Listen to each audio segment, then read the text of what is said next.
Today's lesson, we're going to learn how to factor. In lesson 3.4, we learn how to distribute. For example, 3 parentheses x plus 2. We learned that double rainbow once again. 3 times x is 3x, and 3 times 2 is 6. Factoring just means we are literally going to have this, and we got to work our way backwards. I'm going to do the same example, but I'm going to show it over here. This time, I'm going to give you 3x plus 6. And your job is to get the original problem. That's what factoring is. You're like undoing the distribution. So just like multiplication, the inverse of multiplication is division. Well, the inverse property of distributing is factoring. So doing the opposite. So in order for me to factor 3x plus 6, right, I just see what they have in common. What's the biggest number they have in common? I like to just use that birthday cake method. So in the birthday cake method, what can go into 3 and 6? Don't worry about the x. What can go into 3 and 6? Well, 3 can, right? So I'm going to pull out a 3. 3 goes into 3 one time. So 3 goes into 3x 1x time.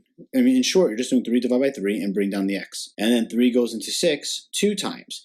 Because it's 3 that goes into positive 6, right? It's positive 2, so it's going to be plus 2. I bring this guy down, and I put this right here in parentheses. And look.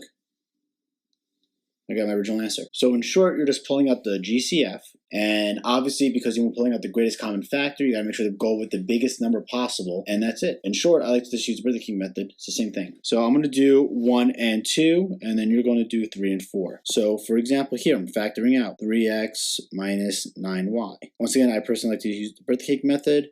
What rule can go into 3x minus 9y? Well, I know 3 can go into 3 and 9. So I'm gonna pull out a 3. 3 divided by 3x is 1x.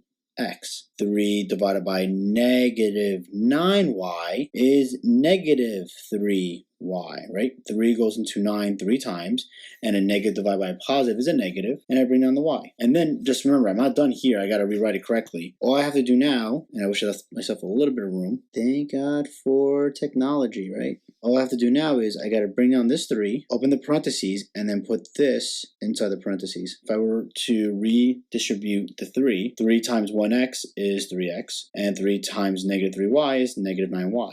That's just a quick way to check to see if my answer is right. Once again, there's my answer. And I'll do number 2 now. So 2j minus 10k. What can go into 2j minus 10k? Just ask yourself what can go into 2 and 10, and 2 can go into both numbers. 2 goes into 2j 1j time, and 2 goes into negative 10, negative 5k times. And then I'm done, right? Nothing going to 1 and 5. I bring down the 2, I open up the parentheses, and I put all this in there.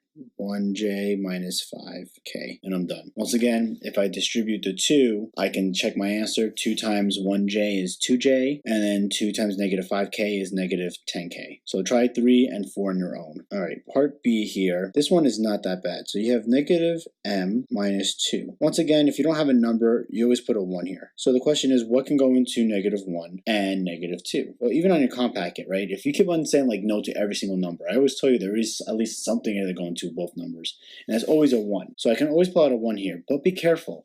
Not only do they have a 1 in common, but do you see how they both have a negative in common? So because of that, I can actually pull out a negative 1 and not just a 1. From here, be careful with your signs. Negative 1 goes into negative 1m. Ready? Negative 1 goes into negative 1. Positive 1 time. A negative divided by a negative is a positive. Negative 1 goes into negative 2. Once again, be careful. Negative 1 goes into negative 2. Positive 2 times. Negative divided by negative is a positive.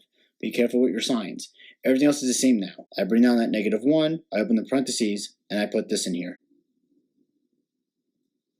And that's all there is to it. Complete the rest of this on your own, and then call me over when you're all done.